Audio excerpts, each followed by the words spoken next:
নমস্কাৰ সকলোলে, কি খবৰ আপোনালোকৰ? আশা কৰোঁ সকলোৱে ভালে আছে। আজি আমি মা আৰু মই ওলাইছোঁ শুৱালকুছি মনসা পূজালৈ। তো চাই থাকক ভিডিঅ'টো গোটেইখিনি।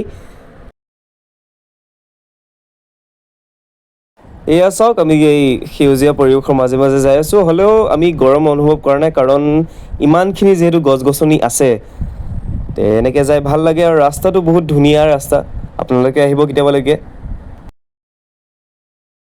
এইখন আমি পালোঁ শুৱালকুছিৰ মেইন যোনখন এণ্ট্ৰেঞ্চ, যোনখন গেট মেইন, ইয়াৰ পৰা শুৱালকুছিৰ ৰাস্তা আৰম্ভ হয়। চ' এইটো হ'ল শুৱালকুছিৰ গণেশ মন্দিৰ, য'ত আপোনাৰ মনসা পূজা পাতে। আৰু এই মন্দিৰটোৰ মাহাত্ম্য হ'ল যে আপোনালোকৰ মন্দিৰৰ যোনখন পুথিখন আৰু দাখন, সেই দাখন এখন কলপাতত মেৰাই কিনে ব্ৰহ্মপুত্ৰত আহি ইয়াতে উপস্থিত হৈছিল। চ' এইফালে পুথি পঢ়ি আছে, ইফালে মানুহ দৰ্শন কৰি আছে। ইমান ভিৰ আৰু ইমান মানুহ, চাই ভাল লাগে। আপোনাৰ এই পুথি পঢ়ি আছে। এইখন হ'ল তাৰে লগতে থকা কালী মন্দিৰ, দক্ষিণা কালী মন্দিৰ, আৰু একদম নদীৰ ওচৰতে। এইখন নদীখন আৰু এইটো মন্দিৰটো, ইয়াতো আমি সেৱা কৰিলোঁ।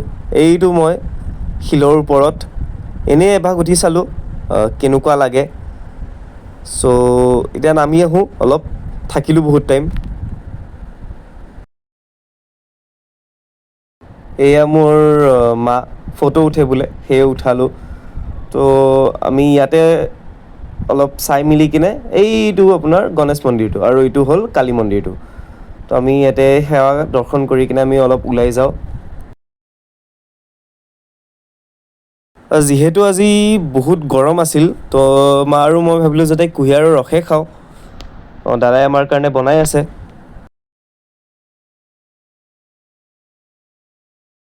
এই বনোৱা হ'ল দাদাৰ, আৰু এই মোক দিলে।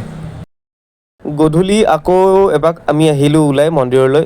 আমি তাতে দেওধা আৰম্ভ হৈ গৈছিল, যিহেতু শুৱালকুছি মনসা পূজাত দেওধা উঠে। তো আপোনাৰ এইজন এজন দেওধা, মানুহ একদম পূৰা ভিৰ লাগি আছে। আৰু এই কণমানি দুজনী সেৱা কৰিব গৈছে। এইজন হ'ল আপোনাৰ কালীৰ দেওধা।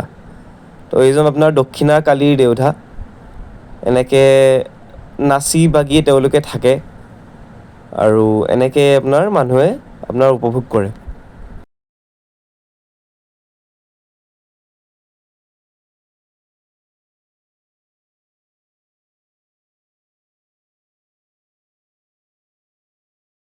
চ' এই আপোনাৰ সকলোবোৰ দেওধা একেলগে নাচি আছে।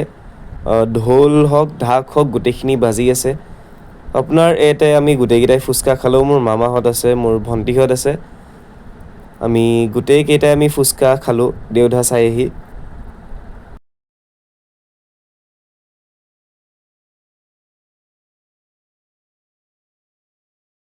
তাৰ পৰা ওলাই আহি আমি আকৌ গণেশ মন্দিৰটো পালোঁ, আজ্ঞাথুৰি গণেশ মন্দিৰ। আমি ঘৰলৈ উভতিলোঁ।